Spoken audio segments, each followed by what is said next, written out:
కొత్తపేట నియోజకవర్గంలో 6,333 గ్రూపుల్లో 63,333 మంది డ్వాక్రా మహిళలకు వైఎస్ఆర్ ఆసరా కార్యక్రమం ద్వారా డ్వాక్రా రుణమాఫీ రూపంలో 219.60 కోట్ల రూపాయలు లబ్ధి చేకూరిందని అమలాపురం ఎంపీ చింతా అనురాధ అన్నారు.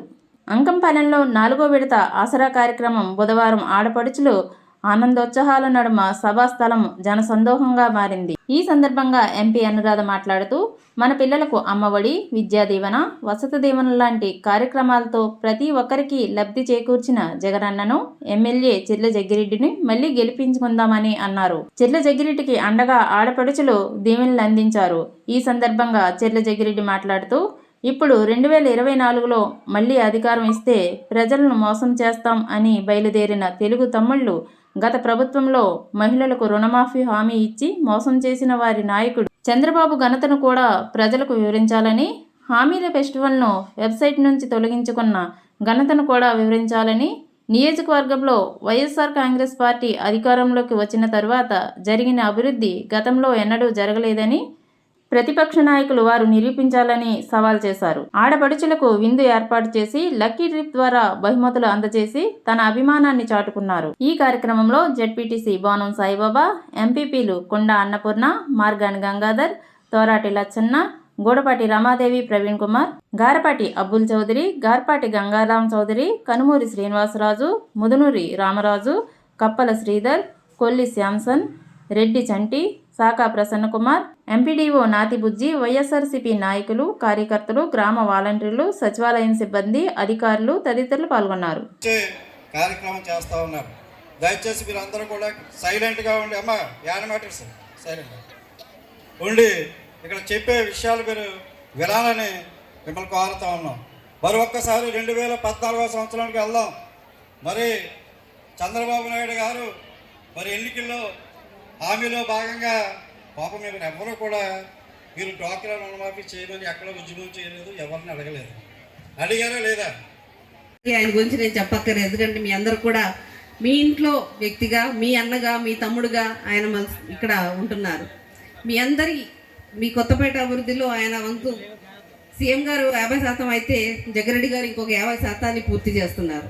అలాంటి ఆయన్ని మనం తప్పకుండా ఓటేసి గెలిపించుకోవాలి. ఇక్కడ జగ్గిరెడ్డి గారిని గెలిపించుకోవాలి, ఇక్కడ మనం సీఎం జగన్మోహన్ రెడ్డి గారిని గెలిపించుకోవాలి. కాబట్టి ఖచ్చితంగా అమ్మ ఇది మీరందరూ కూడా గుర్తుపెట్టుకోవాలి. ఒకటే, మన కుటుంబ పరిస్థితి ఇప్పుడు ఏంటి, 5 సంవత్సరాల క్రితం ఏంటి అనేది మీరు ఖచ్చితంగా ఆలోచించుకుని దాని ప్రకారమే మనకి మంచి ఎవరు చేస్తున్నారు, మన అభివృద్ధి కోసం ఎవరు పాటు పడుతున్నారు. ఈరోజు రాష్ట్రానికి మీ అందరికీ 2,50,000 కోట్ల రూపాయలు మీ అకౌంట్లోకి వేశారు అంటే మీరే ఆలోచించండి ఎవరు ముఖ్యం ఆయనకి అనేది. కాబట్టి మీ అందరూ కూడా దయించి ఇవన్నీ గుర్తుపెట్టుకుని ఆయనకి ఓటేసి గెలిపించాలని. ఎందుకంటే ఈరోజు ఆయన రాకూడదు మన దగ్గరికి ఓటేయమని, మనం వాలంటరీగా వెళ్ళి మనం ఆయనకి ఓటేయాలి. ఎందుకంటే ఆయన మనకి అన్నగా, తమ్ముడుగా అన్ని విధాలా మనతో ఉంటున్నారు కాబట్టి మీ అందరికి కూడా నేను మళ్ళీ చెప్పరు. కాకపోతే జగ్గిరెడ్డి గారిని, అలాగే మన ముఖ్యమంత్రి గారిని, అలాగే ఎంపీగా మా ముగ్గురిని కూడా ఆశీర్వదించాలని మీ అందరిని కోరుకుంటున్నాను. Thank you. కష్టం వచ్చినప్పుడు అన్నలాంటి జగన్ గారు ఉండాలి, అంతేనా? కాబట్టి ఆయన ఎంతో మీ అందరి మీద ఎంతో నమ్మకంతో మీ అకౌంట్లోకి, ఎందుకంటే మనకి రాష్ట్ర విభజన జరిగిన తర్వాత చాలా అన్యాయంగా విభజించారు.